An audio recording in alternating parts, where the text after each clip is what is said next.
नमस्कार। कॉल मित्रा में आज फिर हम आपके साथ हैं और जैसा कि वादा किया था कि हर शनिवार और इतवार इस तरह से 11:56 पर आपसे मुलाकात करेंगे। ये कार्यक्रम एक ऐसा दोस्त है आपके जीवन में जो कहीं ना कहीं खो चुका था। भागती दौड़ती हमारी ज़िंदगी में हम कहीं ना कहीं रुक जाते हैं। कभी ना कभी ऐसा लगता है कि आगे जीवन में क्या कुछ होगा, तब हमें चाहिए होता है एक ऐसा मित्र, एक ऐसा व्यक्ति जिससे हम बात कर पाए। तो ये कार्यक्रम, ये श्रृंखला उसी व्यक्ति की कमी को पूरा करती है।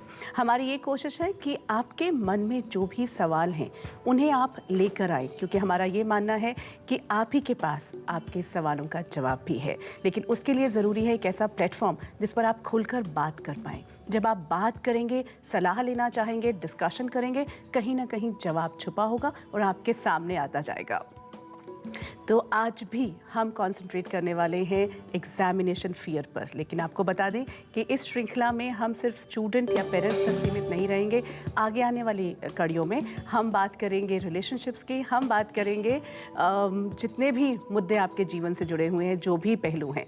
तो लेकिन आज जैसा वादा किया था, हम शुरुआत करते हैं कि क्यों बच्चों को एग्ज़ाम्स के दौरान और फिर एग्ज़ाम के बाद होता है pressure.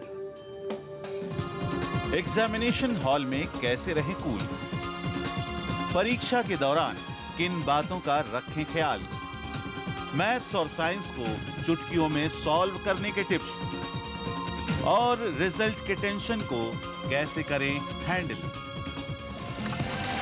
Call Mitra, the helpline show. Examination के दौरान और बाद में क्या आप हो जाते हैं परेशान, तो भाई ये हेल्पलाइन जो है ये आपको देगी पूरी मदद। और जहां तक बात है सवालों की, तो आप अपने फ़ोन से हमें अभी संपर्क कर सकते हैं। हमारा नंबर आपको बता दें 0120 460 2503 और हमारा नंबर है 0120 460 2504। ये एक और बात है कि ये इस 25 मिनट तक के क्या हम आपके साथ रहेंगे, आपकी बात सुनेंगे, नहीं। अगर उसके बाद भी आपके मन में बात रहती है, आप बात करना चाहते हैं, एक 1-to-1 डिस्कशन भी करना चाहते हैं, अपॉइंटमेंट्स लेना चाहते हैं, हमारी हेल्पलाइन खुली है 011-410-10433 और 011-405-65900 पर आप कॉल कर सकते हैं।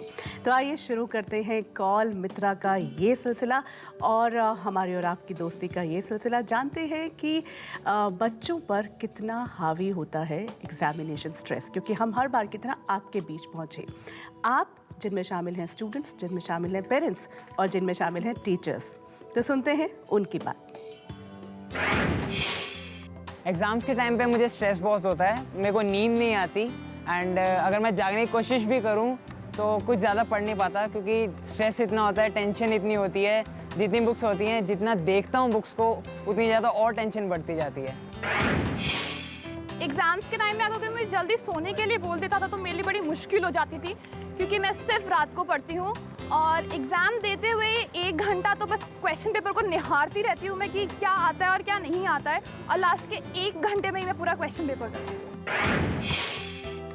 डाइट प्लान होता है वो पूरी तरह से बिगड़ जाता है हमारा, कुछ भी खाने का मन नहीं करता है। ये डर लगा रहता है अगर ज़्यादा खा लिया तो कहीं नींद ना आ जाए, और फिर इस डर से कि नेक्स्ट डे एग्ज़ाम है, कुछ की प्रिपरेशन नहीं हो पाती है ढंग से।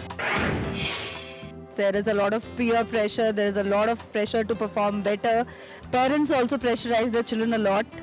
So, but what I feel is that children can do better if they try and come out of these pressures with the confidence, and they should perform every day. They need to do a lot of work every day.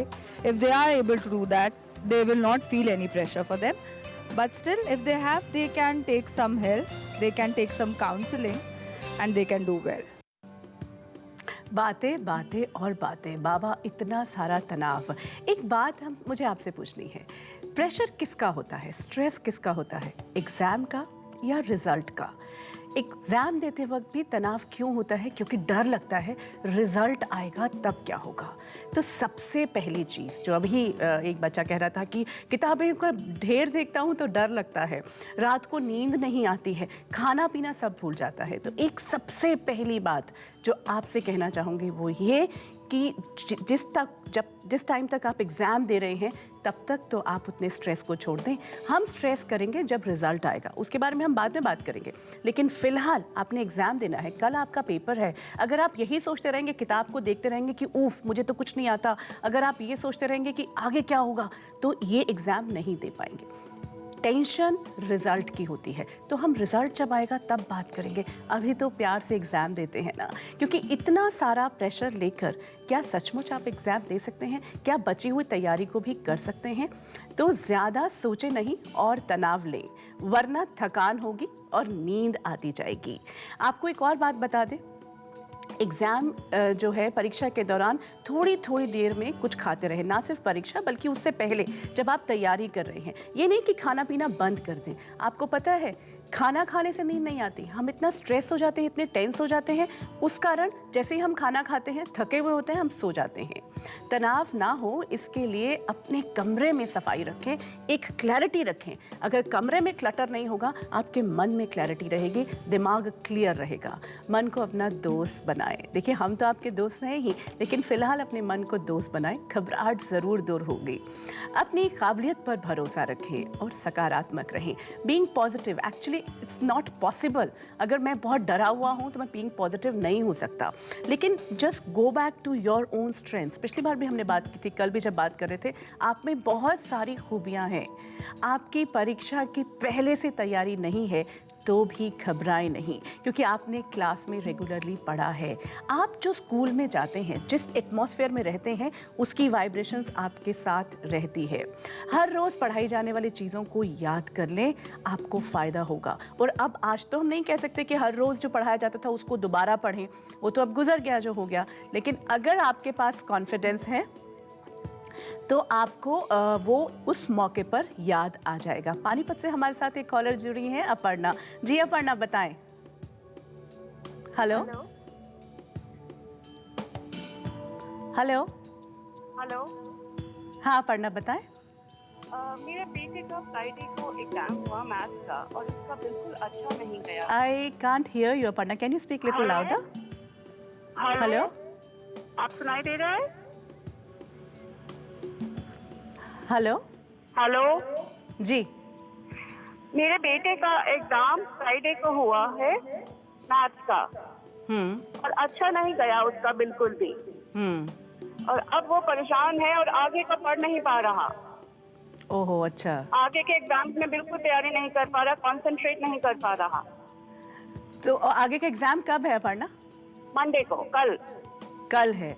तो अब आपके पास वक्त बहुत कम है। एक तो सबसे पहले कौन सी क्लास में पढ़ता है आपका बेटा? 7th में पढ़ता है। आपके घर के आसपास कोई पार्क है? हाँ जी। आप खुद कितनी घबराई हुई हैं? बहुत। तो सबसे पहले अपनी घबराहट को दूर करना है। देखिए हर 3 महीने बाद आते हैं exam. Exam is not end of the day. और सबसे बड़ी बात यह है कि कभी भी कोई भी एक एग्ज़ाम आपके बच्चे की काबिलियत को सही तरह से नहीं प्रदर्शित कर सकता, उसका जो आंसर आएगा। तो अपर्णा हमेशा ये ध्यान रखें, आप खुद कॉन्फिडेंट रहेंगे तो आपका बच्चा भी कॉन्फिडेंट रहेगा, नहीं तो आपकी अपनी इनसिक्योरिटी उस तक पहुंचती जाएगी। तो आप अपने बच्चे को पार्क में लेकर जाएं अभी 15 मिनट के लिए, अभी मौसम भी इतना ख़राब नहीं है, 15 मिनट के लिए उससे बात करें उसके साथ और उसको कहें कि मेरे साथ भी एक बार ऐसा हुआ था, इससे मैं अपने आने वाले पेपर को ख़राब नहीं कर सकती। एंड मेक हिम अंडरस्टैंड कि आने वाला पेपर उसका अच्छा होगा, उसको उसकी काबिलियत, उसकी स्ट्रेंथ्स के बारे में बताएं, क्योंकि आप एक माँ होने के नाते उसकी स्ट्रेंथ्स को जानती हैं।